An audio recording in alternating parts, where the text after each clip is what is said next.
ಮಿತ್ರರೇ ನಮಸ್ಕಾರ. ಮಿತ್ರರೇ, ಸದ್ಯ ಭಾರತದಲ್ಲಿ ಚರ್ಚೆ ಮಾಡೋದಕ್ಕೆ ಅನೇಕ ವಿಚಾರಗಳಿದೆ. ಕಾರಣ ಏನು ಕೇಳಿದ್ರೆ ಭಾರತದಲ್ಲಿ ಬೇರೆ ಬೇರೆ ಘಟನೆಗಳು ನಡೀತಾ ಇದೆ. ಆದರೆ ವಿಶ್ವಮಟ್ಟದಲ್ಲಿ ನೀವೇನಾದರೂ ನೋಡೋದೇ ಆದರೆ ಅಲ್ಲಿ ಕೇವಲ ಟ್ರಂಪ್, ಟ್ಯಾರಿಫ್ ಈ ಎರಡು ವಿಚಾರಗಳು ಮಾತ್ರ ನಿಮಗೆ ಕಾಣೋದಕ್ಕೆ ಸಿಗುತ್ತೆ. ಟ್ರಂಪ್ ಅವರ ಟ್ಯಾರಿಫ್ ನೀತಿಯಿಂದಾಗಿ ಇಡೀ ವಿಶ್ವದ ವ್ಯಾಪಾರವೇ ಅಸ್ತವ್ಯಸ್ತಗೊಂಡಿದೆ. ಅದರಲ್ಲಿ ದೊಡ್ಡ ಹೊಡೆತ ತಿಂದಿದ್ದು ಯಾರು ಕೇಳಿದ್ರೆ ಚೈನಾ. ಆದರೆ ಚೈನಾ ಇದುವರೆಗೂ ಕೂಡ ಸೋಲನ್ನು ಒಪ್ಕೊಂಡಿಲ್ಲ.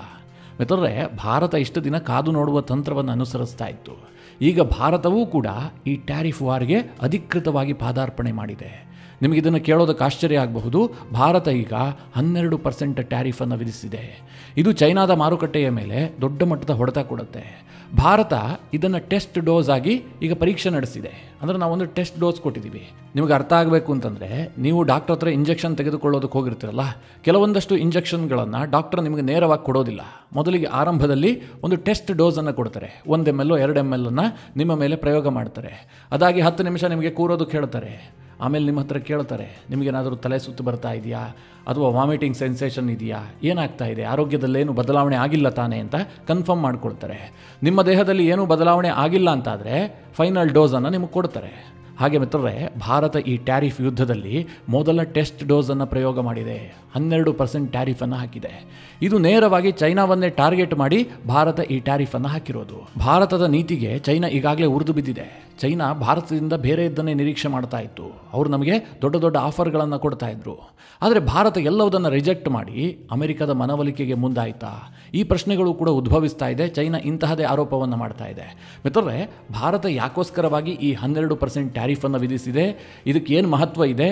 ಭಾರತ ಈ ನಿರ್ಧಾರ ಕೈಗೊಳ್ಳೋದ್ರಿಂದ ಭಾರತಕ್ಕೆ ಏನಾದರೂ ತೊಂದರೆ ಆಗುತ್ತಾ, ಲಾಭ ಆಗುತ್ತಾ? ಇದೆಲ್ಲದರ ಬಗ್ಗೆ ಈ ವಿಡಿಯೋದಲ್ಲಿ ಸ್ವಲ್ಪ ಡೀಟೇಲಾಗಿ ನಿಮಗೆ ತಿಳಿಸ್ಕೊಡ್ತೀನಿ. ನೀವು ಈ ವಿಡಿಯೋನ ಕೊನೆವರೆಗೂ ಮಿಸ್ ಮಾಡದೆ ನೋಡಿ. ಮಿತ್ರರೇ, ಟ್ರಂಪ್ ಅಮೆರಿಕದಲ್ಲಿ ಅಧ್ಯಕ್ಷರಾದ ಬಳಿಕ ವಿಶ್ವದಲ್ಲಿ ಬಹುತೇಕ ಎಲ್ಲ ದೇಶಗಳದ್ದು ಕೂಡ ತಂತಿಯ ಮೇಲಿನ ನಡಿಗೆಯೇ. ಅದರಲ್ಲಿ ಭಾರತದ್ದು ಸ್ವಲ್ಪ ಜಾಸ್ತಿ. ಯಾಕೆಂದರೆ ನಾವು ಅಮೆರಿಕದ ಮೇಲೆ ಕೆಲವೊಂದಷ್ಟು ವಿಚಾರಗಳಿಗೆ ತೀರಾ ಡಿಪೆಂಡ್ ಆಗಿದ್ದೀವಿ. ಅಮೆರಿಕದೊಂದಿಗೆ ದೊಡ್ಡ ವ್ಯಾಪಾರ ಸಂಬಂಧವನ್ನು ಕೂಡ ಹೊಂದಿದ್ದೀವಿ. ಒಂದು ಕಡೆ ಭಾರತ ಅಮೆರಿಕ ನಡೆಸ್ತಾ ಇರುವಂತಹ ಈ ಟ್ರೇಡ್ ವಾರ್ನಿಂದ ನಮಗೆ ಲಾಭ ಆಗುತ್ತೆ ಅಂತ ಅಂದುಕೊಳ್ತಾ ಇದ್ರೂ ಕೂಡ ನಮಗೆ ಪಕ್ಕದ ಚೈನಾದ ಆತಂಕ ಇದೆ.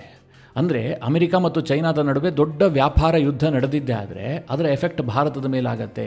ಚೈನಾ ಎಲ್ಲ ವಸ್ತುಗಳನ್ನು ಭಾರತಕ್ಕೆ ತಂದು ಡಂಪ್ ಮಾಡುತ್ತೆ ಎನ್ನುವಂಥ ಆತಂಕ ಭಾರತಕ್ಕೆ ಇದ್ದೇ ಇದೆ. ಇದು ಎಷ್ಟು ದೊಡ್ಡ ಆತಂಕ ಅಂತಂದರೆ, ಇತ್ತೀಚೆಗೆ ಒಂದು ಡೇಟಾ ರಿಲೀಸ್ ಆಗಿತ್ತು. ಅದರಲ್ಲಿ ಭಾರತ ಮತ್ತು ಚೈನಾದ ನಡುವೆ ವ್ಯಾಪಾರದ ಕೊರತೆ ಎಷ್ಟಿದೆ ಅಂತಂದರೆ $100 ಬಿಲಿಯನ್. ಅಂದರೆ ಚೈನಾ ನಮಗೆ ಅಷ್ಟು ಎಕ್ಸ್ಪೋರ್ಟ್ ಮಾಡ್ತಾ ಇದೆ. ಭಾರತ $100 ಬಿಲಿಯನ್ ಟ್ರೇಡ್ ಡಿಫಿಸಿಟನ್ನು ಹೊಂದಿದೆ ಎನ್ನುವಂಥ ಮಾಹಿತಿ ಬಂದಿತ್ತು. ಭಾರತ ಓವರ್ ಆಲ್ ಟ್ರೇಡ್ ಡಿಫಿಸಿಟನ್ನು ಎಷ್ಟು ಹೊಂದಿದೆಯೋ ಅದಕ್ಕಿಂತಲೂ ಜಾಸ್ತಿ ಚೈನಾದೊಂದಿಗೆ ಟ್ರೇಡ್ ಡಿಫಿಸಿಟನ್ನು ಹೊಂದಿದೆ. ನಿಮಗಿದನ್ನು ಕೇಳೋದಕ್ಕೆ ಆಶ್ಚರ್ಯ ಆದರೂ ಕೂಡ ಇದು ಸತ್ಯ. ಅಂದರೆ ಚೈನಾದ ಪ್ರತಿ ಬೆಳವಣಿಗೆಯೂ ಕೂಡ ಭಾರತದ ಮೇಲೆ ಅಷ್ಟೊಂದು ಪರಿಣಾಮ ಬೀರುತ್ತೆ. ಹೀಗಾಗಿ ಚೈನಾದಿಂದ ಭಾರತಕ್ಕೆ ಪ್ರವೇಶ ಮಾಡುವಂತಹ ವಸ್ತುಗಳ ಮೇಲೆ ಭಾರತ ಬಹಳ ನಿಗಾ ಇಡಬೇಕು. ಇಲ್ಲದೆ ಹೋದರೆ ಭಾರತದ ಮಾರುಕಟ್ಟೆ ಅಲ್ಲೋಲ ಕಲ್ಲೋಲ ಆಗಿಬಿಡುತ್ತೆ. ಚೈನಾ ಎಲ್ಲವುದನ್ನು ತಂದು ಭಾರತಕ್ಕೆ ಡಂಪ್ ಮಾಡುತ್ತೆ. ಇದಕ್ಕೋಸ್ಕರವಾಗಿ ಮೋದಿಯ ಮೇಲೆ ದೊಡ್ಡ ಪ್ರೆಷರ್ ಇತ್ತು. ಮೋದಿ ಏನು ಮಾಡ್ತಾರೆ ಈ ಬಗ್ಗೆ ಅನೇಕರಿಗೆ ಪ್ರಶ್ನೆ ಕೂಡ ಇತ್ತು. ಆ ಸಂದರ್ಭದಲ್ಲಿ ಕೆಲವರು ಹೇಳ್ತಾ ಇದ್ರು, ನರೇಂದ್ರ ಮೋದಿ ಅವರಿಗೆ 3 ಆಪ್ಷನ್ ಮಾತ್ರ ಇದೆ. ಮೊದಲನೇದೇನು ಕೇಳಿದ್ರೆ, ಚೈನಾ ಏನು ಮಾಡುತ್ತೋ ಅದನ್ನು ಮಾಡಲಿ ಅಂತ ಸುಮ್ಮನೆ ನೋಡ್ತಾ ಕೂರುವಂಥದ್ದು, ಅಂದರೆ ಕೈಕಟ್ಟಿ ಕೂರುವಂತಹ ಪರಿಸ್ಥಿತಿ. ಎರಡನೇದಾಗಿ ಏನು ಕೇಳಿದ್ರೆ, ಟ್ಯಾರಿಫನ್ನು ವಿಧಿಸುವಂಥದ್ದು. ಟ್ರಂಪ್ ಏನೀಗ ಟ್ಯಾರಿಫ್ ವಾರನ್ನು ಮಾಡ್ತಾ ಇದ್ದಾರೆ, ಅದೇ ರೀತಿಯಾಗಿ ಭಾರತ ಕೂಡ ಚೈನಾದೊಂದಿಗೆ ಟ್ಯಾರಿಫ್ ವಾರನ್ನು ಮಾಡಬೇಕು. ನಮಗೆ ವಿಧಿ ಇಲ್ಲ, ವಿಪರ್ಯಾಸ ಇದು ಅಂತ ಕೆಲವರು ಅಭಿಪ್ರಾಯ ಪಡ್ತಾ ಇದ್ರು. ಇನ್ನು ಕೆಲವರು ಏನು ಹೇಳ್ತಾ ಇದ್ರು, ಚೈನಾದೊಂದಿಗೆ ವ್ಯಾಪಾರ ಒಪ್ಪಂದವನ್ನು ಮಾಡಿಕೊಳ್ಬೇಕು, ಚೈನಾದ ಮಾರುಕಟ್ಟೆ ನಮಗೂ ಕೂಡ ಓಪನ್ ಆಗಬೇಕು, ನಮ್ಮ ಮಾರುಕಟ್ಟೆ ಚೈನಾಗೆ ಓಪನ್ ಮಾಡಬೇಕು. ಆ ಸಂದರ್ಭದಲ್ಲಿ ಇಬ್ಬರಿಗೂ ಲಾಭ ಆಗುತ್ತೆ ಅಂತ ಖುದ್ದು ಚೈನಾದ ಅಂಬಾಸಿಡರ್ ಭಾರತಕ್ಕಿಂತಹ ಆಫರನ್ನು ಕೊಟ್ಟಿದ್ರು. ಚೈನಾದ ಮಾರುಕಟ್ಟೆಯನ್ನು ಭಾರತಕ್ಕೆ ನಾವು ಓಪನ್ ಮಾಡ್ತೀವಿ, ನಾವು ಭಾರತದ ವಸ್ತುಗಳನ್ನು ಚೈನಾದಲ್ಲಿ ಖರೀದಿ ಮಾಡೋದಕ್ಕೆ ಮನಸ್ಸನ್ನು ಹೊಂದಿದ್ದೀವಿ, ಇಬ್ಬರೂ ಮುಕ್ತವಾಗಿ ವ್ಯಾಪಾರ ನಡೆಸಿದ್ದೇ ಆದರೆ ಎರಡೂ ದೇಶಕ್ಕೆ ಲಾಭ ಆಗುತ್ತೆ ಅಂತೇಳಿ ಭಾರತದಲ್ಲಿರುವಂಥ ಚೈನಾದ ಅಂಬಾಸಿಡರ್ ಒಂದು ಓಪನ್ ಆಫರನ್ನು ಕೊಟ್ಟಿದ್ರು. ಆದರೆ ಮಿತ್ರರೇ, ಈ ಆಫರನ್ನು ಒಪ್ಕೊಳ್ಳೋದಕ್ಕೆ ಭಾರತಕ್ಕೆ ಸಾಧ್ಯವೇ ಇಲ್ಲ. ಚೈನಾದ ಅಂಬಾಸಿಡರ್ ಆಡಿದ ಮಾತನ್ನು ಕೇಳೋದಕ್ಕೆ ಭಾರತೀಯರಿಗೆ ಕಿವಿ ತಂಪಾಗುತ್ತೆ.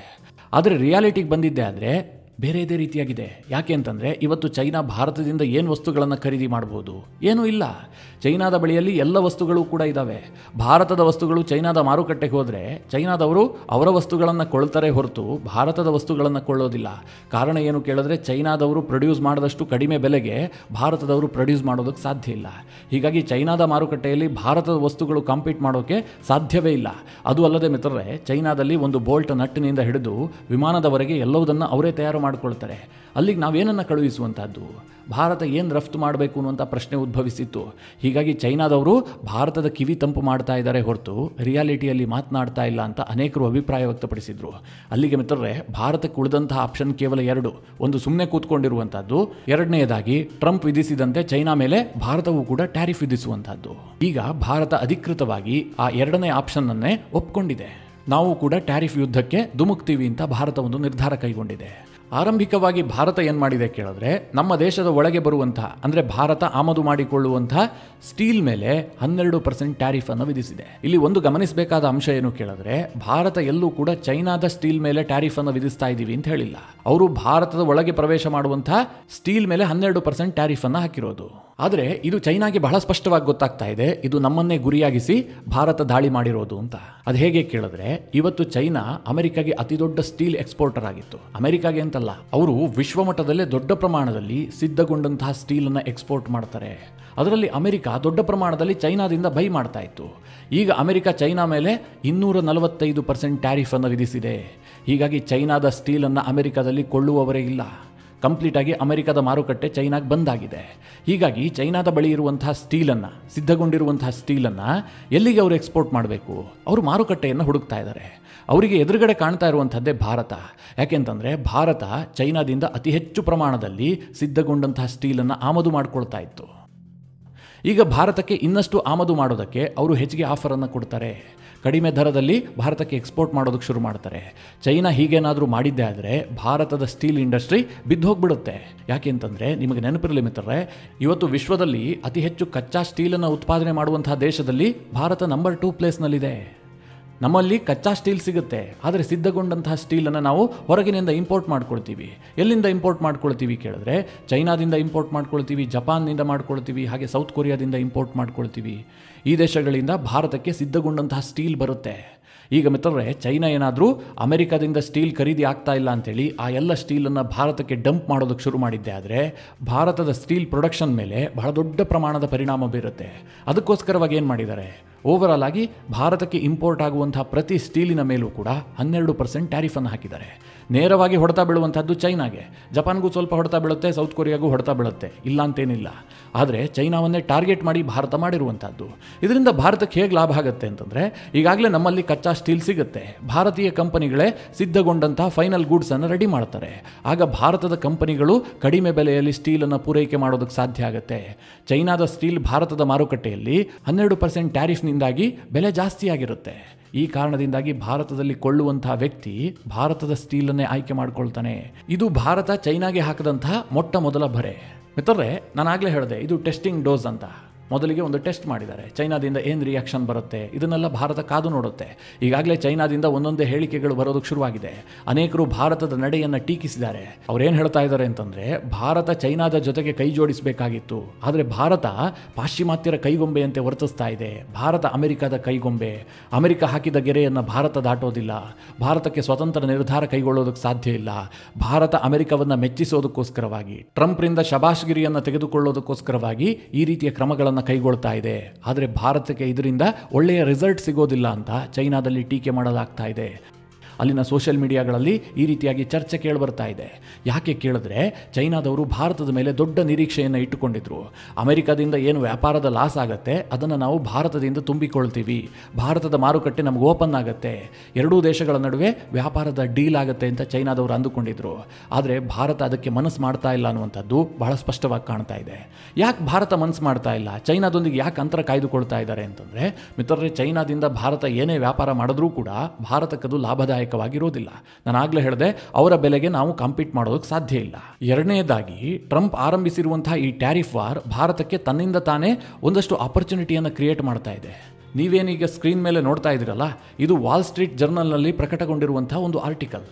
ನಾನು ಈ ಆರ್ಟಿಕಲನ್ನು ತೋರಿಸ್ತಾ ಇದ್ದೀನಲ್ಲ, ನೀವು ಸಾಧ್ಯವಾದರೆ ಇದನ್ನು ಅಲ್ಲಿಗೆ ಹೋಗಿ ಒಮ್ಮೆ ಓದಿ, ನಿಮಗೆ ಡೀಟೇಲ್ ಆಗಿ ಮಾಹಿತಿ ಸಿಗುತ್ತೆ. ನಾನು ಕೇವಲ ಅದರ ಸಾರಾಂಶವನ್ನು ಮಾತ್ರ ಹೇಳ್ತೀನಿ. ಆ ಆರ್ಟಿಕಲ್ನಲ್ಲಿ ಏನು ಬರೆಯಲಾಗಿದೆ ಅಂತಂದರೆ, ಚೈನಾ ಮತ್ತು ಅಮೆರಿಕದ ಈ ಟ್ರೇಡ್ ವಾರ್ ಭಾರತಕ್ಕೆ ಬಹುದೊಡ್ಡ ಆಪರ್ಚುನಿಟಿಯನ್ನು ಕ್ರಿಯೇಟ್ ಮಾಡುತ್ತೆ. ಭಾರತಕ್ಕೆ ಹೆಚ್ಚೆಚ್ಚು ಕಂಪನಿಗಳು ಬರ್ತವೆ, ಭಾರತದಲ್ಲಿ ಹೂಡಿಕೆ ಜಾಸ್ತಿ ಆಗುವಂಥ ಸಾಧ್ಯತೆಗಳು ಜಾಸ್ತಿ ಇದೆ. ಇದರಲ್ಲಿ ಲೂಸರ್ ಯಾರಾದರೂ ಇದ್ದರೆ ಅದು ಚೈನಾ, ಗೈನ್ ಯಾರು ಮಾಡ್ಕೊಳ್ತಾರೆ ಅಂತಂದರೆ ಅದು ಭಾರತ. ಹೀಗಂತ ಇಲ್ಲೊಂದು ಆರ್ಟಿಕಲನ್ನು ಬರೆಯಲಾಗಿದೆ. ಅಂದರೆ ವಿಶ್ವಮಟ್ಟದಲ್ಲೇ ಮಾಧ್ಯಮಗಳು ಕೂಡ ಹೇಳ್ತಾ ಇದ್ದಾವೆ ಭಾರತಕ್ಕೆ ಈ ಟ್ರೇಡ್ ವಾರ್ನಿಂದಾಗಿ ಲಾಭ ಆಗುತ್ತೆ ಅಂತ.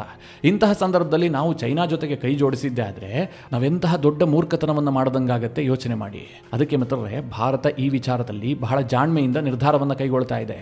ಚೈನಾ ಒಂದು ಕಡೆ ಭಾರತದ ಮನವೊಲಿಸ್ತಾ ಇದೆ, ಇನ್ನೊಂದು ಕಡೆ ಧಮಕಿ ಹಾಕ್ತಾ ಇದೆ. ನಿಮಗೆಲ್ಲ ನೆನಪಿರಬಹುದು, ಚೈನಾ ಏನು ಹೇಳ್ತು, ಅಮೆರಿಕ ಜೊತೆಗೆ ಯಾರಾದರೂ ಟ್ರೇಡ್ ಡೀಲ್ ಮಾಡಿಕೊಂಡಿದ್ದೆ ಆದರೆ ನಾವು ಅದಕ್ಕೆ ರಿಟಾಲಿಯೇಟ್ ಮಾಡ್ತೀವಿ, ಅಂದರೆ ಅಮೆರಿಕ ವಿಧಿಸಿದಂತೆ ನಾವು ಕೂಡ ಆ ದೇಶದ ಮೇಲೆ ಟ್ಯಾರಿಫ್ ವಿಧಿಸ್ತೀವಿ ಅಂತ ಚೈನಾ ಒಂದಷ್ಟು ಒಣ ಧಮಕಿಗಳನ್ನು ಹಾಕ್ತು. ಭಾರತ ಅದಕ್ಕೇನು ತಲೆ ಕೆಡಿಸ್ಕೊಂಡಂತೆ ಕಾಣ್ತಾ ಇಲ್ಲ. ಯಾಕೆಂದರೆ ಅಮೆರಿಕದ ಉಪಾಧ್ಯಕ್ಷರು ಈಗ ಭಾರತದಲ್ಲಿದ್ದಾರೆ. ಭಾರತದಲ್ಲಿ ಪ್ರಧಾನಿ ನರೇಂದ್ರ ಮೋದಿ ಅವರನ್ನು ಭೇಟಿಯಾಗಿದ್ದಾರೆ. ಭಾರತದ ಹೈ ಲೆವೆಲ್ ಮಿನಿಸ್ಟರ್ ಜೊತೆಗೂ ಕೂಡ ಅವರ ಮಾತುಕತೆಗಳು ನಡೀತಾ ಇದೆ.